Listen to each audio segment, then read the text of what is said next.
اس دین کو ہمارے گھروں تک پہنچانے کے لیے ہمارے اکابرین نے کوڑے بھی کھائے ہیں، پھانسیوں پر بھی لٹک گئے اور سالوں تک جیلوں میں قید بھی رہے۔ سب ہو جانے کے باوجود انہوں نے دین اسلام پر کوئی آنچ آنے نہیں دی۔ ہم تو کربلا کی داستان سناتے سناتے تھک جاتے ہیں، ختم ہو جاتی ہے، اور اس کے بعد جو قربانیاں ہیں دین اسلام میں وہ اور بھی ہیں۔ مولا امام حسین امام علی مقام سید الشہداء رضی اللہ تعالیٰ عنہ کی شہادت یقیناً پوری دنیا میں جو بھی سنے، چاہے وہ مسلمان ہو کہ غیر مسلمان ہو، رو پڑتا ہے۔ دردناک حادثہ ہے، رسول اللہ کے شہزادوں کو جس طرح بھوکا اور پیاسا میدان میں رکھا گیا تھا۔ لیکن میرے عزیزو، یہ قربانیوں کی ابتدا تو رسول کریم صلی اللہ تعالیٰ علیہ وسلم کی زندگی پاک سے شروع ہو چکی تھی۔ جب آپ نے مکہ مکرمہ میں اعلان نبوت فرمایا، کون سی مشقت نہیں اٹھائی رسول محترم صلی اللہ علیہ وسلم نے۔ 3 سال تک مکہ والوں نے سوشل بائیکاٹ کر کے رکھا تھا، کوئی کھانا پانی جانے نہیں دیا جاتا تھا آپ کے شعب میں، آپ کی وہ گھاٹی میں جہاں حضور صلی اللہ علیہ وسلم اپنے خاندان کے ساتھ تھے۔ ان 3 سالوں میں پتے کھائے، چمڑے ابال کر کے کھائے۔ یہ قربانیوں کی ابتدا تو زمانے نبوی سے شروع ہو چکی تھی، اور یہ بھی تو قربانی ہے کہ جب آپ حرم میں جائیں تو آپ کی پیٹھ پر اوجھڑی ڈال دی جائے۔ اور عقبہ بن ابی معیط ایک شخص ایسا ہے جس نے رسول اللہ صلی اللہ علیہ وسلم کے گلے میں رومال ڈال کر کے گھمایا تھا اور کھینچا تھا، جس کی وجہ سے حضور کے گلے میں سوجن آ گئی تھی۔ یہ سب قربانیاں ہی تو ہیں۔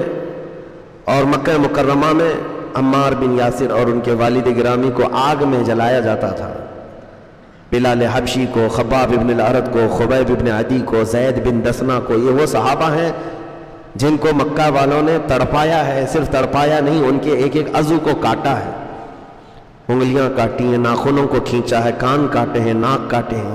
قربانیوں کی ابتدا تو زمانے نبوی میں ہو چکی تھی، اور مرد تو مرد ہے، عورتوں نے بھی قربانیاں دی ہیں۔ سیدہ بی بی سمیہ، جن کو ابو جہل نے گھوڑے کے پیروں سے باندھ کر کے دوڑایا تھا، اور پھر گھوڑا دوڑتے ہوئے آیا تو ان کی شرمگاہ پر تیر مار کر انہیں شہید کیا گیا تھا۔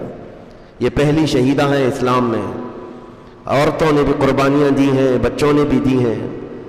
آج یہ ایک میسج ہے آپ تک کہ اللہ تبارک و تعالیٰ نے کتنے سکون کی زندگی آپ کو دی، ہمیں دی ہے۔ اس دور میں ایک اذان دینے کے لیے نہ ہمیں کوئی دقت ہے، نماز پڑھنے کے لیے ہمیں کوئی تلوار لے کر نہیں کھڑا ہے کہ اگر سجدے میں جاؤ گے تو سر کاٹ دوں گا، کوئی ایسی مصیبت نہیں ہے۔ رب تبارک و تعالیٰ نے بے پناہ آزادیاں دی ہیں، پلس اس پر یہ کہ ہمیں اچھا کھلا بھی رہا ہے، اچھا پلا رہا ہے، اچھا پہنا رہا ہے، ہمارے دولت میں فراوانی ہے، سب کچھ ہے، یہاں پر آرام ہی آرام ہے۔ اس کے باوجود ہم دین پر کتنے قائم ہیں یہ دیکھنے کی ضرورت ہے۔ آج ہم اپنے دین اسلام کو اپنے گھروں میں ہی اجنبی بنا رکھے ہیں۔ اسلام اسلام کے نعرے تو ہم لگاتے ہیں، لیکن اس اسلام کو نہ ہم اپنی بچیوں پر دیکھنا چاہتے ہیں، نہ بیویوں پر دیکھنا چاہتے ہیں۔ ان کو ننگا گھمائیں گے، اس وقت اسلام کہاں ہے؟ اسلام کے نعرے لگانے والے ہیں۔ یقیناً اسلام سے تمہاری اگر محبت ہے تو تمہیں اسلام کو اپنے گھر میں بھی دیکھنا ہوگا۔ اپنے گھر کے اندر بھی جب ننگا ناچ رہے ہوں اور عورتیں بے پردہ باہر جا رہی ہوں تو اس وقت تم دین اسلام کو تو بے پردہ کر کے بھیج رہے ہو۔ اسلام سے محبت کا معنی یہ ہے کہ آپ اپنے اوپر بھی اسلام کو پسند کرو اور اپنے گھر والوں پہ بھی اسلام کو پسند کرو۔ یہ نہیں ہے کہ اسلام کو ہم نے اپنے گھروں میں اجنبی بنا رکھا ہے۔ دوسرا آئے، حیرت کی بات ہے، اسلام تو ہمیں مسجدوں میں تو نظر آ جاتا ہے، جمعہ میں اگر آ گئے سب کے سب سجدہ ریز ہیں، لیکن یہی اسلام شادیوں کے محلوں میں کیوں نہیں نظر آتا؟ جب شادیاں ہوتی ہیں مسلمانوں کی، بڑے امیروں کی، تو وہاں اسلام کیوں نہیں نظر آتا؟ میرے عزیزو، کہیں تو ہم ناانصافی کر رہے ہیں۔ ہم اپنے ہاتھوں اپنے دین کو تباہ کرنے کی کوشش کرتے ہیں، انجانے میں ہی صحیح، لیکن ایک بہت بڑا ایسا عمل ہے جس کا خمیازہ ہماری نسلوں کو بھگتنا پڑے گا۔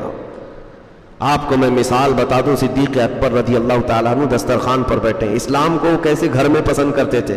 اسلام تو اسلام ہے۔ بیٹے نے ایک مرتبہ اتنا کہا کہ یہ لوکی کی سبزی جو بنی ہوئی ہے یہ مجھے اچھی نہیں لگتی ہے۔ صدیق اکبر رضی اللہ تعالیٰ عنہ نے تلوار نکال لی اور کہا اٹھ جا میرے دسترخوان سے، دسترخوان سے اٹھ جا۔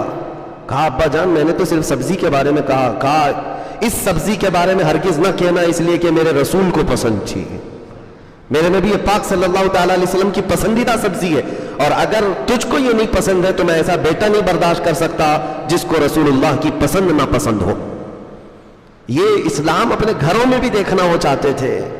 وہ تو سنت مصطفیٰ، حالانکہ سبزی کے متعلق اختیار ہے آپ کو، جو کھانا ہے کھائیں، فرض واجب یا حرام ناجائز تو نہیں ہے. لیکن صدیق اکبر رضی اللہ تعالیٰ عنہ کا ایمان بہت بلند تھا. عزیزان گرامی وقار، جب ہم یہ انقلاب اپنے گھروں میں بھی لائیں گے، ان قربانیوں کو دینا پڑے گا، تو انشاءاللہ العزیز وہ دن دور نہیں کہ بہاریں ہمارے گھروں سے نکلیں گی انشاءاللہ. میں چند باتیں آپ کے سامنے رکھتا ہوں کہ قربانیوں کی ابتدا زمانہ نبوی سے ہوئی، اور پھر وہ ہجرت بھی حضور صلی اللہ علیہ وسلم کی بڑی قربانی تو ہے. اپنا وطن چھوڑنا اور دوسرے شہر جا کر آباد ہونا، پھر پورے ساتھیوں کا ساتھ چلنا، ایک بہت بڑی قربانی ہے.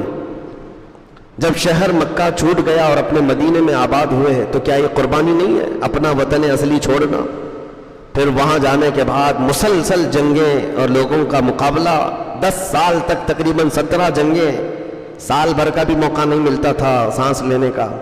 یہ بھی تو قربانیاں ہیں. کتنے عظیم صحابہ جنگوں میں شہید ہوئے. ایک ہی جنگ احد میں 70 صحابہ گئے، جن میں رسول کریم صلی اللہ علیہ وسلم کے سگے چچا، ان کے سفیر، ان کے خاص صحابہ شہید ہوتے گئے. یہ سب چیزیں دیکھ کر صبر کر لے جانا ایک بہت بڑی قربانی ہے. اور ان قربانیوں کی ابتدا جب حضور کے زمانے سے ہوئی تھی تو خلفائے راشدین کے زمانے میں بھی چلی، اور پھر کربلا کے میدان میں یہ کھل کر کے سامنے دیکھنے کو ملا. دنیا کی ایک ایسی عظیم قربانی جس میں خاندان رسول کا بچہ بچہ اپنی جان لے کر میدان میں اترا، اور کوئی پیچھے بھاگنے کی بات نہ کیا. گردنیں ان کی کٹ گئیں، بلکہ ایک دوسرے کو کٹتے ہوئے دیکھتے بھی رہے صبح سے شام تک. کوئی یہ نہیں کہا میرا بھائی اب کٹ گیا، اس کے اوپر گھوڑے دوڑ چکے ہیں، میں تو اپنی جان بچاؤں. حتیٰ کہ جو بیمار خیمے میں سو رہے تھے، زین العابدین امام سجاد بیمار تھے، بخار زدہ تھے، اس کے باوجود وہ اپنے بستر سے کھڑے ہو رہے تھے کہ سب جب جا چکے تو مجھے بھی جانے کی اجازت ملے. امام حسین نے ان کو تک دیکھا تو آپ رو پڑے اور کہا میری نسل تجھ سے چلنی ہے، اور تم آرام کرو، میرے بعد خاندان نبوت کی ان عورتوں کو کون لے جائے گا، کون ان کا سہارا ہوگا. امام زین العابدین اس بات پر روتے رہے زندگی بھر کہ مجھے میدان میں اترنے نہیں دیا گیا ہے. تو کیسا جذبہ تھا ان کا. قربانیاں تو ان کی ماؤں نے ان کی گٹھی میں پلایا تھا، ان کو بچپن سے یہ جذبہ دیا گیا تھا، اسی لیے وہ میدان میں ڈٹے رہے، جمے رہے. عزیزان گرامی وقار، میں آپ کو ایک بات بتا دوں کہ اللہ تبارک و تعالی، اس کا ایک قانون ہے، اس کا ایک دستور ہے.